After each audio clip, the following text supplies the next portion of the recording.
മലയാള സിനിമയുടെ 2026 പ്രകടനം എങ്ങനെയാണെന്നാണ്. 6 മാസത്തിൽ ഇറങ്ങിയ നല്ല മലയാള സിനിമകൾ ഏതൊക്കെ? നല്ലതാവാതെ പോയ എന്നാൽ അതിനുള്ള പൊട്ടൻഷ്യൽ ഉണ്ടായിരുന്ന സിനിമകൾ ഏതൊക്കെ? ആദ്യ ചിത്രം വാഴ 2 ബയോപിക്സ് ഓഫ് എ ബില്യൺ ക്രോസ്. അടുത്ത ചിത്രം വിജേഷ് പാണത്തൂർ സംവിധാനം ചെയ്ത പ്രകമ്പനം.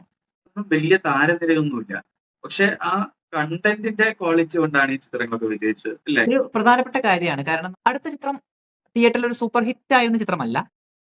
അതാദ്യം പ്രദർശിപ്പിച്ചത് ഇന്ത്യയിലെ പ്രധാനപ്പെട്ട ഫിലിം ഫെസ്റ്റിവൽ ഒന്നായിട്ടുള്ള IFFK-യിലാണ്. അടുത്ത ചിത്രം ബാലൻ ദ ബോയ് ആണ്. അടുത്ത ഒരു നല്ല ചിത്രമായി നമ്മൾ പറയുന്നത് അടുത്ത ചിത്രം കൃഷാന്തിന്റെ സംവിധാനത്തിൽ പുറത്തിറങ്ങിയ മസ്തിഷ്ക മരണം എന്ന ചിത്രമാണ്.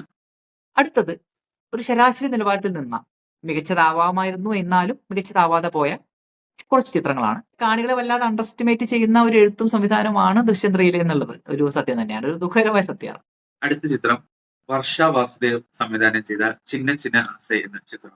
ആവറേജ് ചിത്രങ്ങളുടെ കൂട്ടത്തിൽ കൂട്ടാവുന്ന ഒരു സിനിമയായിരുന്നു. ശരാശരി സിനിമകളുടെ നമ്മുടെ ഈ ലിസ്റ്റിലെ അവസാനത്തെ ചിത്രം മലയാള സിനിമയുടെ കഴിഞ്ഞ 6 മാസം നോക്കുന്ന സമയത്ത് ഇനിയും ഒരുപാട് ചിത്രങ്ങൾ വരാനുണ്ട്.